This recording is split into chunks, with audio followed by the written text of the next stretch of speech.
To our YouTube channel. और आज हम पढ़ने वाले हैं scalar quantity and vector quantity के बारे में पढ़ने वाले हैं आज हम। सबसे पहले हम पढ़ेंगे हम स्केलर क्वांटिटी। इससे पहले हमने पढ़ा था डायमेंशन और डायमेंशन के यूजेस पढ़ लिए थे। अब हम पढ़ने वाले हैं scalar quantity and vector quantity. तो सबसे पहले हम देखते हैं स्केलर क्वांटिटी। तो स्केलर क्वांटिटी कौन सी होती है, आप सभी को पता है। स्केलर क्वांटिटी वो क्वांटिटी होती है जिसमें ओनली मैग्नीट्यूड होता है, डायरेक्शन की नीड नहीं होती है। ऐसी फिजिकल क्वांटिटी जो ओनली मैग्नीट्यूड रखती है, डायरेक्शन नहीं रखती है। एंड उसे ऐड एंड सब्ट्रैक्ट करने के लिए हमें कोई भी अनदर लो की आवश्यकता नहीं होती है।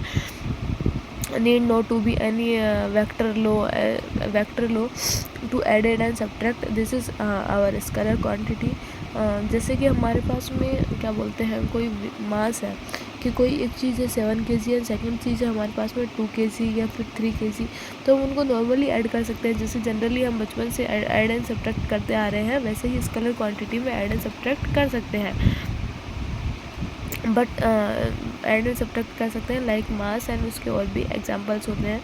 सिमिलरली हमारे पास में सेकेंड आता है वेक्टर क्वांटिटी।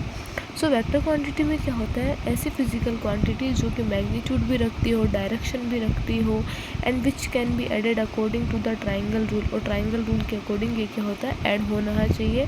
ऐसा ही ऐसी क्वांटिटी हमारी क्या होती है, वेक्टर क्वांटिटी होती है, जो कि मैग्नीट्यूड रखती है, डायरेक्शन रखती है, साथ के साथ में वो वेक्टर ट्राइंगल लॉ से अगर ऐड हो रही है, रूल से ऐड हो रही है तो वेक्टर क्वांटिटी है, अदरवाइज वो वेक्टर क्वांटिटी नहीं है। एग्जांपल है इसके force, linear momentum, electric field, magnetic field etcetera. ये हमारा क्या है, वेक्टर क्वांटिटी।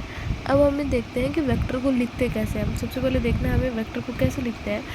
सो वेक्टर को हम एज ए एरो लिखते हैं। तो एरो का जो पीछे वाला हिस्सा होता है ना, उसको हम टेल नाम देते हैं, और जो एरो का जो आगे वाला हिस्सा होता है जिस पे एक एरो का सा साइन बना हुआ होता है, उसको हम हेड का नाम देते हैं। एंड इन बुक्स में क्या होता है, वेक्टर को नॉर्मल जनरली जैसे इन वर्ड्स में लिखते हैं वेक्टर को, तो उनको थोड़ा हाईलाइट कर देते हैं, उनको थोड़ा बोल्ड करके लिख देते हैं। बट हम यहाँ पे पेन से इतना बोल्ड नहीं लिख सकते because of our copy is rough.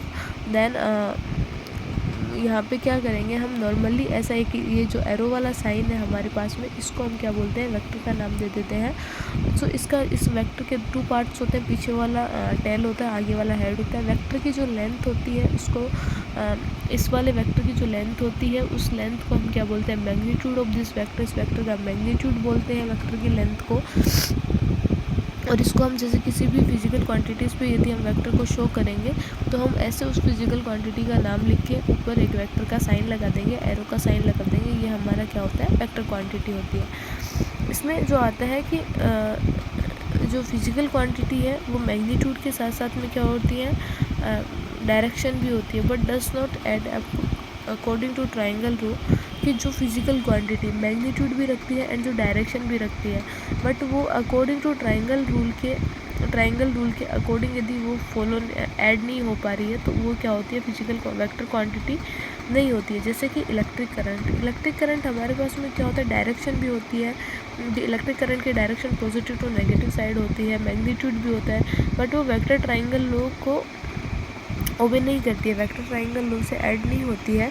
सो जो वेक्टर क्वांटिटी है हमारी इलेक्ट्रिक करंट है, वो हमारी वेक्टर क्वांटिटी नहीं होती है। Thank you so much guys, आज की वीडियो में इतना ही। देखेंगे आगे का पार्ट नेक्स्ट वाली वीडियो में। वीडियो पसंद आए तो लाइक शेयर एंड सब्सक्राइब ज़रूर करना। Thank you so much.